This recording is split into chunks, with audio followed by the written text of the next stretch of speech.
신약 성경 33쪽입니다. 마태복음 20장 28절 말씀 보겠습니다. 인자가 온 것은 섬김을 받으려 함이 아니라 도리어 섬기려 하고 자기 목숨을 많은 사람의 대속물로 주려 함이니라. 올해도 우리는 성탄을 맞이하였습니다. 세상은 예수님의 탄생의 귀중한 의미를 놓치고 있지만 예수님께서 이 땅에 오신 것은 그야말로 온 백성에게 미칠 큰 기쁨의 좋은 소식입니다. 그래서 모든 사람들이 기뻐하며 즐겁게 보내는 것이 맞습니다. 우리 옆에 계시는 분들과 인사를 반갑게 나누면 좋겠습니다. 즐겁고 복된 성탄입니다. 이렇게 인사를 좀 나누겠습니다.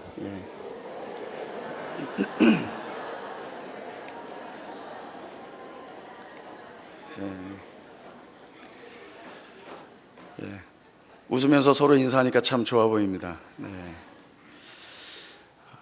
인자가 온 것은 섬김을 받으려 함이 아니라 도리어 섬기려 하고 자기 목숨을 많은 사람의 대속물로 주기 위함이라.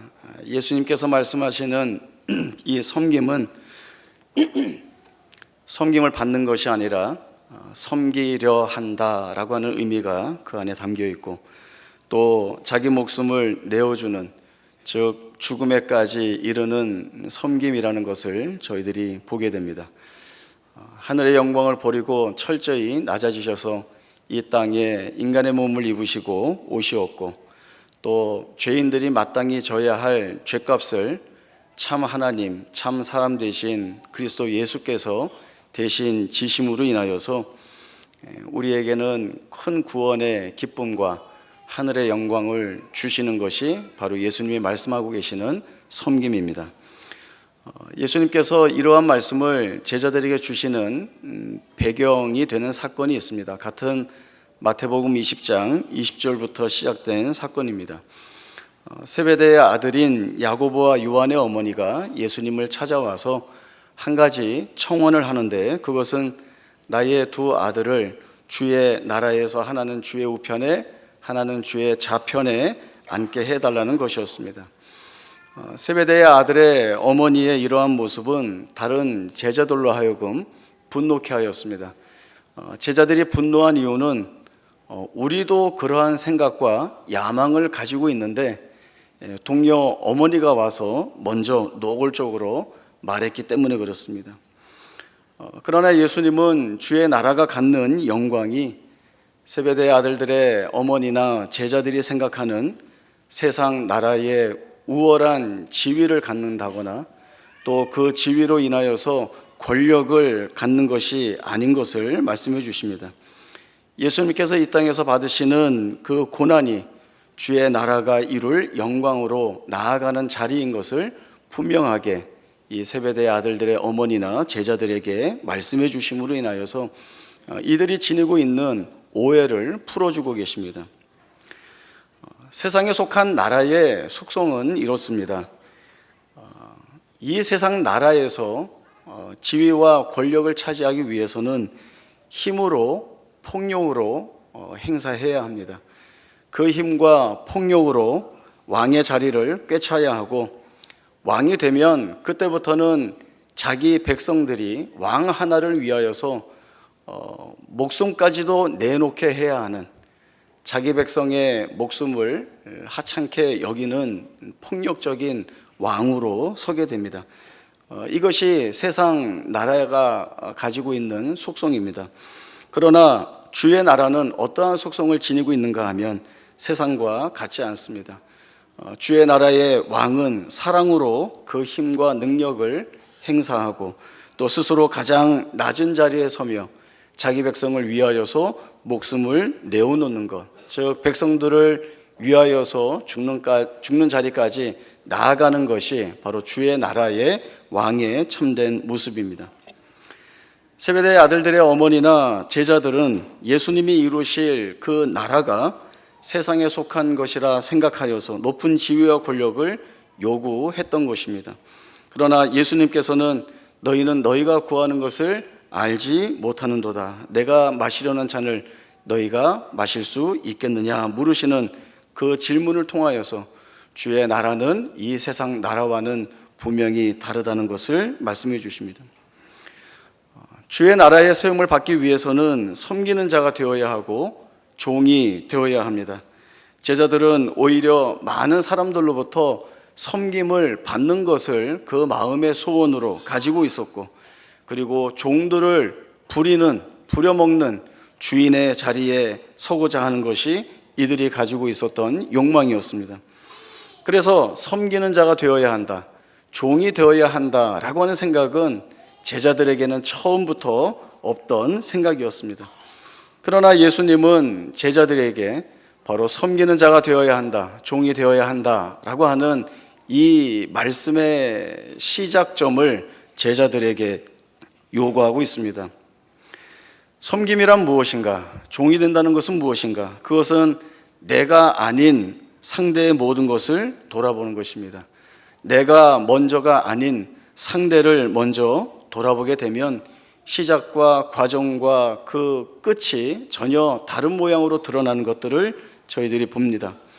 나로부터 시작되면 바로 그 시작 때부터 상대는 없어지게 되어 있습니다. 혹 상대가 드러난다 하여도 그 상대는 나를 위하여서 소모되는 존재들이지, 내가 그들을 섬긴다거나 내가 그들을 위하여서 종과 같은 마음으로 그 아래 무릎 꿇는다는 생각은 없습니다. 오로지 나입니다. 내가 불편하면 안 되고, 내가 어려워지면 안 되고, 내가 상처받으면 안 된다는 생각이 있습니다. 여기엔 그 어떤 섬김도 내가 종이 된다는 사실도 없는 것입니다. 예수님께서 만약에 이러한 마음이셨다고 한다면 우리의 운명은 어떻게 되었을까요? 예수님께서 우리를 긍휼의 눈으로, 마음으로 바라보실 이유도 없었을 것입니다. 그저 우리가 지은 죄에 따라 심판하시면 되는 것입니다. 하늘 보좌 버리시고 이 땅에 오실 이유도 없습니다. 살려달라고 하는 죄인들을 외면하시면 그만입니다.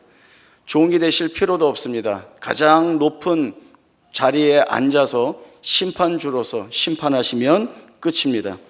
그러나 예수님께서는 우리를 섬기기 위하여서 자기 목숨을 대속물로 내어주는 자리에 오시기 위하여 이 땅에 오셨습니다. 그것은 철저한 하나님의 사랑의 근거되었기 때문입니다. 진정한 사랑은 자기를 위해서가 아니라 상대를 위하여 나를 버리는 것입니다. 재미있는 이야기를 하나 해드리겠습니다. 제가 전도사로 교회에 온 지 얼마 안 되었을 때 일이었는데요. 박 목사님 신방을 너무나 받고 싶은 집사님 가정이 있었는데, 이분들은 신방 받을 수 있는 시간이 주일밖에는 안 되었습니다. 평일에는 회사와 또 여러 바쁜 일 때문에 도저히 짬을 낼 수가 없어서 주일에 신방을 좀 받을 수 있겠는가 이렇게 연락이 왔고, 박 목사님이 주일 예배를 마치고 그러면 신방을 가겠다 하셔서 그렇게 가신 적이 있습니다. 그런데 사전에 입수한 정보에 따르면 박 목사님 대접하기 위하여서 아주 싱싱하고 좋은 회를 준비해 놓으셨다는 것을 알게 되었습니다. 그때만 하더라도 박 목사님 회를 한 점도 입에 안 드실 텐데, 그분들은 잘 모르셔서 이제 그렇게 준비를 하신 거죠. 그때 그 교육부서를 마치고 저만 어떻게 시간이 비어 있었는데, 박 목사님이 저를 부르시더니 최 전도사, 여기 신방 가서 모든 회는 최 전도사가 다 먹어야 돼, 미션이야, 이렇게 책임을 주셨습니다. 교회 얼마 되지도 않았고 온지, 그리고 또 목사님과 같이 신방 가는 것도 두근두근하고, 또 이제 미션을 받았기 때문에 나는 이 책임을 다해야 된다라는 생각밖에는 머릿속에 없었습니다. 예배를 마치고 식탁으로 자리를 옮겼는데 정말 회만 한가득 그 상에 차려져 있었습니다. 식사가 시작되고 저는 앞뒤 가리지 않고 무조건 회만 먹었습니다. 그리고 박 목사님은 회 안 드시니까 김치하고만 밥을 드셨죠. 문제는 그 두 분 집사님이 저를 어떻게 보셨을까라고 하는 것이 큰 문제였습니다. 그 목사님 대접하려고 좋은 회를 준비해 뒀는데 전도사 하나가 따라와서는 눈치 없이 처음부터 끝까지 회만 집어먹고 있으니까 얼마나 보기 싫었겠습니까? 아마 이 집사님 가정이 그때 저 때문에 아마 교회를 다른 데로 옮기신 것 같습니다. 그 이후로 뵌 적이 없는 것 같은데요. 지금 생각해 보면 그래도 내가 좀 눈치 있게 먹었어야 되지 않는가 이런 생각도 들고, 또 하나는 그때 박 목사님도 순교하는 마음으로 드셔서면 어땠을까 이런 생각도 듭니다. 지금은 잘 드십니다. 원하시면 언제든지 회 대접해 드리면 됩니다. 예수님의 섬김은 위대합니다. 창조주가 피조물의 몸을 입으셨고 또 하늘에서 이 땅으로 내려오셨습니다. 또 이 세상에 왕으로 오신 것이 아니라 자기 목숨을 대속물로 내어주시는 죽음의 자리, 십자가의 자리에 우리 주님이 오신 것입니다. 섬기기 위하여 오신 것입니다. 예수님은 섬김이라고 하는 이 위대한 자리로 자신의 제자들을 부르고 계십니다. 섬기는 자가 되고 종이 되어야 한다는 것은 우리의 결연한 의지와 또 확고한 신념으로 할 수 있는 것이 아닙니다. 예수님이 말씀하시는 섬기는 자가 되고 종이 되는 것은 사람이 할 수 있는 것이 아닙니다. 예수님이 왕이신 그 나라의 백성만이 할 수 있는 일이고, 그 나라의 백성된 우리만이 할 수 있는 일이고, 그리고 우리가 마땅히 해야 하는 일입니다. 예수님이 우리를 섬기고 또 우리를 위해 종이 되신 것처럼, 그러면 우리가 그 예수님처럼 할 수 있을까? 그럼요, 할 수 있습니다. 빌립보서 2장 5절부터 11절까지의 말씀을 보겠습니다. 빌립보서 2장 5절에서 10절입니다. 11절까지 말씀 보겠습니다. 신약성경 319쪽 빌립보서 2장 5절에서 11절까지의 말씀 제가 읽겠습니다. 너희 안에 이 마음을 품으라. 곧 그리스도 예수의 마음이니 그는 근본 하나님의 본체시나 하나님과 동등됨을 취할 것으로 여기지 아니하시고 오히려 자기를 비워 종의 형체를 가지사 사람들과 같이 되셨고 사람의 모양으로 나타나사 자기를 낮추시고 죽기까지 복종하셨으니 그 십자가에 죽으심이라.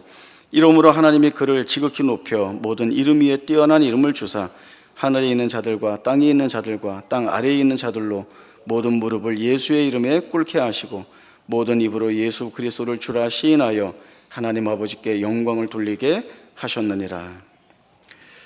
사도 바울은 이 말씀을 성도들에게 주면서 이 일은 예수님만이 하실 수 있는 일이다, 이런 의미에서 기록하지 않았습니다. 5절 처음부터 말씀을 이렇게 기록하고 있습니다. 너희 안에 이 마음을 품으라. 곧 그리스도 예수의 마음이니. 그리스도 예수의 마음을 우리에게 품으라고 하는 것은 우리가 그리스도 예수의 마음을 품을 수 있다는 것입니다. 그 말은 예수님이 우리를 부르시는 섬김의 자리에 주님이 보여주신 그 모습처럼 주님의 마음을 품고 설 수 있다는 것입니다. 예수님께서 사랑으로 시작하셨듯이 우리의 출발, 우리의 첫 걸음도 사랑이 되어야 합니다. 우리는 사랑을 여러 모양으로 이해하곤 합니다. 또 어떤 때에는 사랑이란 자기의 생각에 따른 사랑만이 사랑이라고 이야기할 때도 많이 있습니다. 그러나 그 어떠한 사랑보다도 성경이 말씀하고 있는 사랑이 바로 가장 진리인 사랑이고 그리고 가장 진실된 사랑입니다. 성경에서 사랑은 오래 참는다는 말씀을 주시고 있습니다.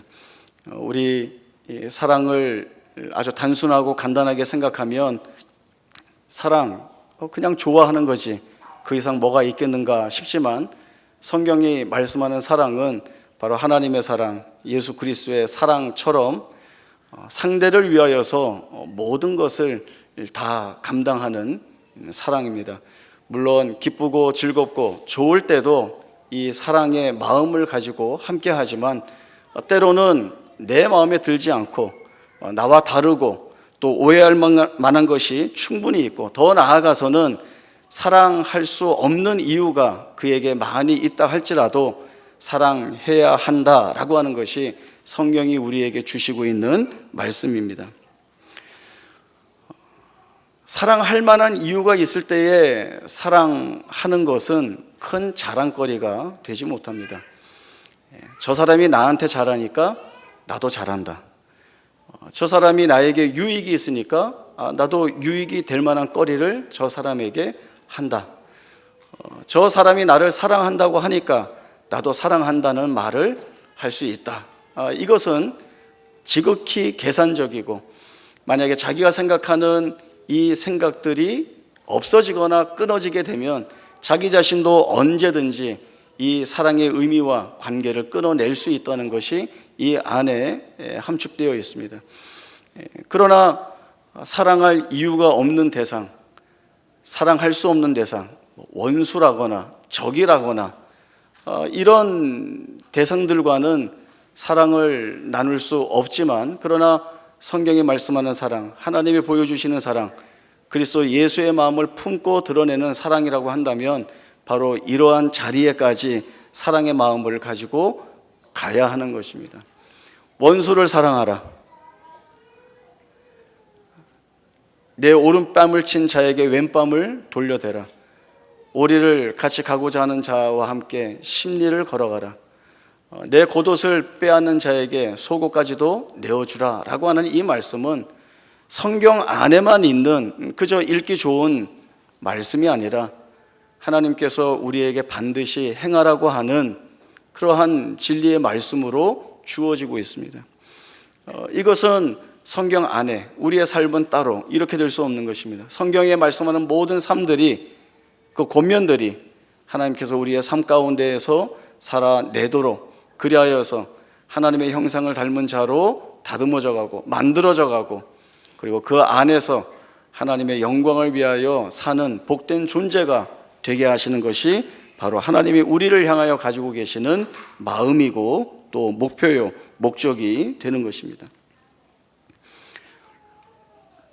로마서 12장 14절에서 21절까지의 말씀을 보겠습니다. 신약 성경 256쪽입니다. 로마서 12장 14절에서 21절까지의 말씀은 저희가 한 목소리로 함께 읽도록 하겠습니다. 말씀의 의미들을 마음속에 잘 새기면서 천천히 함께 읽겠습니다. 시작. 너희를 박해하는 자를 축복하라. 축복하고 저주하지 말라. 즐거워하는 자들과 함께 즐거워하고 우는 자들과 함께 울라. 서로 마음을 같이하며 높은 데 마음을 두지 말고 도리어 낮은 데 처하며 스스로 지혜 있는 채 하지 말라. 아무에게도 악을 악으로 갚지 말고 모든 사람 앞에서 선한 일을 도모하라. 할 수 있거든 너희로서는 모든 사람과 더불어 화목하라. 내 사랑하는 자들아, 너희가 친히 원수를 갚지 말고 하나님의 진노하심에 맡기라. 기록되었으되 원수 갚는 것이 내게 있으니 내가 갚으리라고 주께서 말씀하시니라. 내 원수가 줄이거든 먹이고 목마르거든 마시게 하라. 그리함으로 내가 숯불을 그 머리에 쌓아 놓으리라. 악에게 지지 말고 선으로 악을 이기라. 아멘. 거룩한 자로 부름받은 성도의 책임, 주의 제자로 살아가는 참 그리스도인의 삶의 모습이 어떠해야 되는지를 말씀하고 있습니다. 우리가 한 목소리로 사실 읽기는 쉽게 읽었지만 이 말씀 안에 담겨진 권면대로, 명령대로 살아가는 것은 대단히 힘들고 어렵습니다. 내 마음 가운데 있는 내 생각과 내 주관과 내 자존심과 내 의를 다 내려놓아야 하기 때문에 그렇습니다. 그러나 우리가 하나님의 크신 사랑을 힘입어서 이 자리에 와 있는 하나님의 백성이라고 한다면, 하나님께서 사람의 몸을 입으시고 이 땅에 오셔서 자기의 목숨을 죽이는 자리에 내어주심으로 인하여서 우리를 다시 살린, 그 큰 사랑의 은혜를 입었다고 한다면 우리가 받은 그 큰 사랑의 은혜는 우리 안에만 담겨 있을 것이 아니라 세상을 향하여서 이웃과 형제들을 향하여서 흘러 가야 할 것이고 흘러갈 뿐만 아니라 그 안에서 흘러 넘쳐야 됩니다. 그것이 우리를 통하여서 하나님께서 이 세상에 부어주시는 하나님의 복된 사랑이 됩니다. 성탄절을 맞이하여서 우리는 이 말씀을 깊이 묵상하고 함께 고민하기를 원합니다. 예수님께서 우리를 섬기기 위하여서 또 우리의 종이 되기 위하여서 자기의 목숨을 대속물로 내어주어 우리를 구원하시겠다라고 하신 그 일을 이루신 우리를 향한 주님의 마음을 살펴봐야 할 것이고 또 기억해야 할 것이고 주님의 모습을 닮고 닮아 그 일에 열심을 다하여 성령의 은혜로 예수 그리스도의 마음을 담고 또 그 모습을 닮아 하나님이 기뻐하시는 자리에 우리 모두가 나아가야 될 것입니다. 이 자리로 나아가도록 하나님께서 우리를 부르고 계십니다. 그 섬김이라고 하는 위대한 자리에 우리 모두가 한 마음으로 함께 서서 주님께 영광 돌릴 수 있기를 바랍니다. 기도하겠습니다. 하나님 아버지 은혜를 감사합니다. 이 땅에 우리를 구원하기 위하여 오신 아기 예수님의 탄생을 기뻐하고 또 우리의 모든 죄값을 사하시고 저주와 사망의 권세 아래에서 우리를 구원하신 하나님의 구원의 은총을 찬송합니다. 우리가 받은 하나님 앞에서의 큰 사랑과 긍휼과 그 은혜가 얼마나 큰지 또 그 은혜를 받음으로 인하여서 우리를 얼마나 복되게 하셨는지를 돌아볼 때에 하나님 앞에 감사와 찬송을 다시 한번 올려드립니다.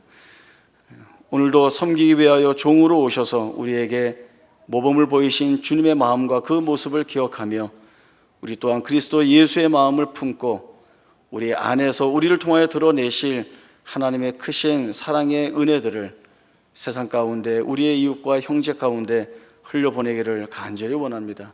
제일 먼저는 주를 닮아가는 자 되게 하시고 또 그 다음으로는 우리를 통하여서 일하시는 하나님의 일하심 앞에 우리의 삶과 인생을 맡겨드리는 우리 모두가 되게 하여 주옵소서.